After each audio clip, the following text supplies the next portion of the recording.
Look at a Japanese meal. Now look at a Western plate. Something is fundamentally different. Not the ingredients, not the flavors, the way space itself is used. On a French plate, one thing dominates: a steak, a pile of pasta. On a Japanese tray, 5, 6, 7 small vessels sit apart. A traditional meal may contain 15 separate dishes, each in its own bowl. Nothing touches. Every element holds its own quiet territory. The answer is 1,000 years old, and it starts with an empty space. We eat first with our eyes, a principle at the heart of Japanese culinary tradition. In Japanese aesthetics, empty space is not emptiness, it is a presence. Ma means the pause between things, the gap that gives meaning to what surrounds it. A plate crowded with food violates ma. It leaves the eye no room to rest. This is why Japanese chefs played around emptiness, not against it. In 1980, chef Shizuo Tsuji wrote the book that explained this to the West. Japanese cooking is an art of arrangement, not of sauce. Western cuisine builds flavor by combining. Japanese cuisine builds beauty by separating. Each ingredient is meant to taste of itself and look like itself. There is a hidden formula behind almost every traditional Japanese meal. It is called goshiki, gomi goho. 5 colors, 5 tastes, 5 methods. 5 colors: red, yellow, green, white, and black or purple. The colors are not decoration. They are a nutritional checklist in disguise.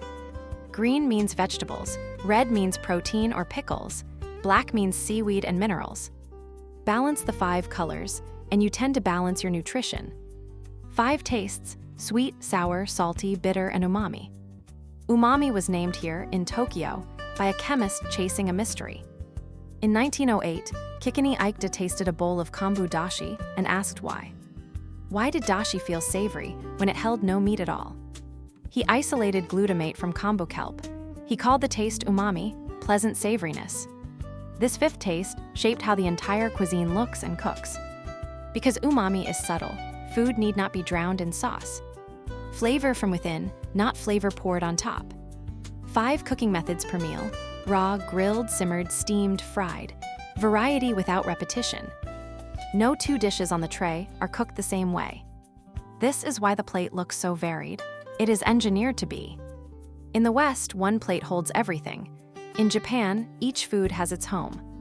Different shapes, glazes, and sizes for each dish. The dish is half the design.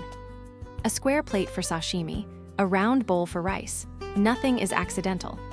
Ceramics change with the seasons, matching the food inside them. Autumn brings maple leaf plates. Summer brings cool glass and blue glaze. Even the empty spaces are seasonal. This is kaiseki thinking. The tea master Sen no Rikyu shaped this in the 16th century. His tea ceremony demanded simplicity, seasonality, and reverence for the fleeting. Kaiseki cuisine was born from those quiet tea rooms. So it is all about beauty and philosophy, not quite. Much of this design is ruthless practicality, wearing a kimono. Small separate dishes came from scarcity, not luxury or art. On crowded islands with little arable land, portions had to be small. Many little dishes make a modest meal feel generous. Abundance through arrangement, not quantity. Separating foods also let people finish exactly what they wanted. Japan has one of the world's longest life expectancies at 84 years. Researchers link this partly to variety, portion control, and plant-forward plates. The beauty and the health were never separate, they grew together. Next time you see a Japanese meal, look at what is not there. The empty space between dishes is doing quiet, deliberate work. 5 colors feeding your body, 5 methods feeding your eyes. A meal designed to be looked at slowly, eaten with attention, not haste. The plate is not just holding food, it is holding a philosophy. Maybe that is the real recipe, to notice before you taste.